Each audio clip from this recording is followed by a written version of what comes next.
Assalamualaikum warahmatullahi wabarakatuh. Pada kesempatan kali ini saya akan memaparkan tugas 3.1.A.4.1 tentang eksplorasi konsep forum diskusi modul 3.1. Perkenalkan, nama saya Reni Puspitasari Sekarjadi, CGP Angkatan 7 dari Kabupaten Sumedang, Jawa Barat, dengan Ibu Iim Karimah MPD sebagai fasilitator dan Ibu Nia Kurniasi SPD sebagai pengajar praktik. Tujuan pembelajaran khusus yaitu CGP mampu menganalisis pengambilan keputusan berdasarkan 4 paradigma, 3 prinsip, serta 9 langkah pengambilan dan pengujian keputusan dalam studi kasus yang mereka dapatkan dan memberi tanggapan pada studi kasus CGP lainnya dan bersifat reflektif, kritis, dan kreatif dalam proses tersebut. CGP akan mendalami materi melalui studi kasus. Para CGP akan membaca 4 studi kasus untuk kemudian memberi satu kasus untuk dianalisis. Pada kesempatan kali ini, CGP akan memilih kasus yang ke-1, yaitu Pak Frans merupakan guru matematika di SMP Karunia. Pak Frans dikenal sebagai guru yang rajin, ramah, penyabar, dan disukai murid-muridnya. Suatu hari, ia sedang mengajar di kelas 8A. Guru pikir tergopoh-gopoh tiba di depan kelasnya dan mengatakan ada ayahnya Andreas, salah satu murid di kelas 8A di ruang tamu sekolah. Guru pikir mengatakan pada Pak Frans bahwa ayahnya Andreas ingin menjemput Andreas dan memintanya untuk membantu bekerja di ladang. Ia juga mengatakan bahwa ayah Andreas datang sambil marah-marah, bahkan mengacung-acungkan parang. Pak Frans pun memanggil Andreas dan mengatakan bahwa ia dijemput ayahnya pulang. Andreas langsung memohon sambil menangis agar Pak Frans tidak mengizinkan ia pulang bersama ayahnya. Andreas berkata ia ingin belajar di sekolah dan ia takut dimarah-marahi oleh ayahnya bila membantu ayahnya di ladang. Bila melakukan kesalahan sedikit saja, Pak Frans bimbang antara mematuhi permintaan Andreas atau tidak. Dalam situasi dan kondisi seperti itu, akhirnya Pak Frans memutuskan untuk membawa Andreas ke ruang kepala sekolah dan meminta saran dari kepala sekolah. Bila Anda adalah kepala sekolahnya, saran apa yang akan Anda berikan pada Pak Frans dan apa alasannya? Pertanyaan pemantik 1 berdasarkan dari kasus yang pertama tadi, yaitu 1. Jika situasinya adalah situasi dilema etika, paradigma mana yang terjadi pada situasi tersebut? Apa nilai-nilai yang saling bertentangan dalam studi kasus tersebut? Situasinya yaitu dilema kebenaran lawan kesetiaan atau truth versus reality.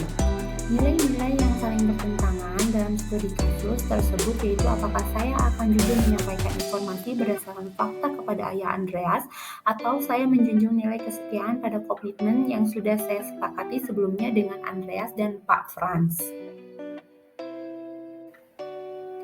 Pertanyaan pemantik kedua, apakah ada unsur pelanggaran hukum dalam situasi tersebut atau uji legal?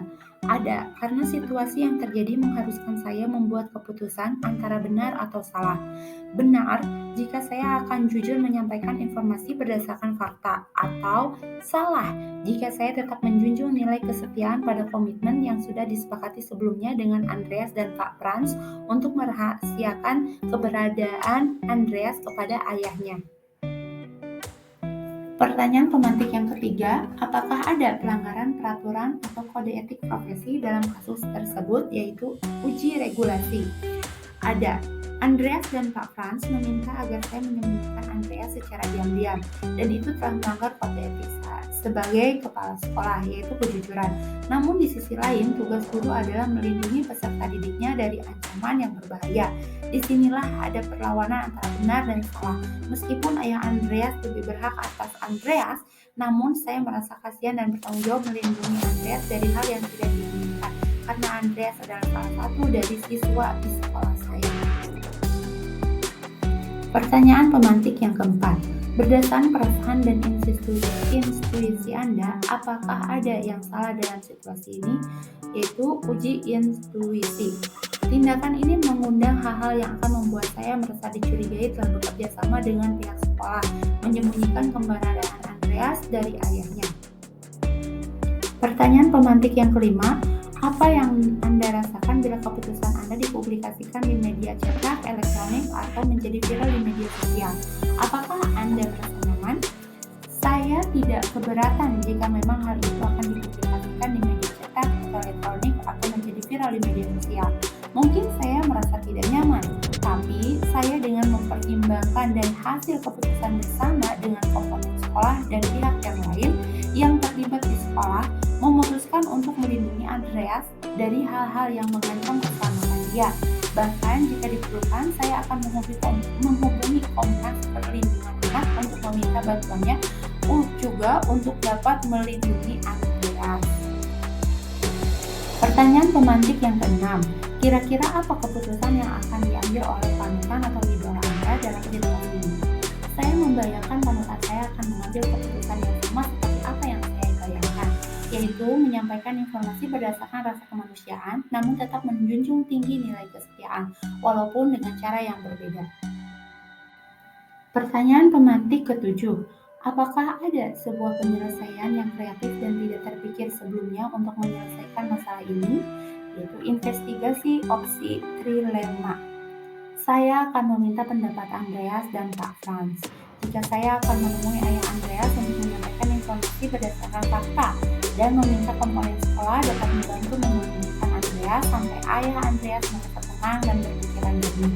Saya juga akan berdiskusi dengan melakukan kolaborasi bersama komponen sekolah dan ayah Andreas bahwa tindakannya kurang tepat dengan memaksa Andreas untuk membantunya bekerja dan bersikap kasar kepada Andreas. Saya akan membantu ayah Andreas untuk menyadari peran sebagai ayah dan bagaimana pentingnya pendidikan untuk anaknya. Saya akan membiarkan beliau bertemu dengan Andreas jika sudah terjalin kesepakatan bahwa beliau tidak akan menyakiti dan bertindak kasar pada Andreas. Karena jika saya harus berbohong dan menutupi keberadaan Andreas terus-menerus, maka selanjutnya akan memicu saya untuk menciptakan kebohongan yang lain. Maka kejujuran adalah pilihan terbaik. Pertanyaan pemantik ke-8. Apa keputusan yang Anda ambil? Saya akan menjelaskan kepada ayah Andreas apa yang sebenarnya terjadi dan menyampaikan informasi berdasarkan fakta. Selain itu, saya juga akan menyampaikan kepada komponen sekolah untuk meminta bantuannya menyembunyikan Andreas sementara waktu sampai ayah Andreas merasa tenang dan berpikiran jernih. Saya juga akan meminta bantuan komponen sekolah dan perwakilan pihak sekolah untuk dapat berkolaborasi berdiskusi untuk menyadarkan ayah Andreas bahwa tindakannya kurang tepat dengan memaksa Andreas untuk membantunya bekerja di ladang dan bersikap kasar kepada Andreas.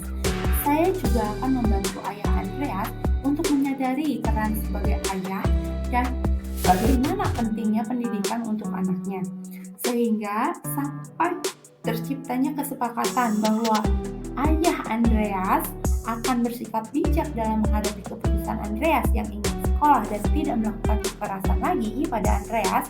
Jika sudah terjadi kesepakatan itu dan disaksikan oleh komponen sekolah serta perwakilan pihak sekolah, maka saya akan mempertemukan ayah Andreas dengan Andreas. Pertanyaan pemantik ke-9. Prinsip mana yang Anda gunakan dan mengapa? Prinsip yang saya gunakan adalah berpikir berbasis rasa peduli atau care-based thinking.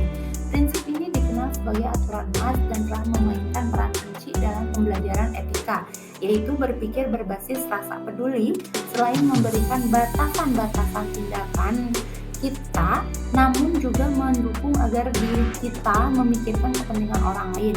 Prinsip ini banyak melibatkan empati seseorang terhadap yang lain. Seandainya saya di posisi dia, apa yang saya lakukan?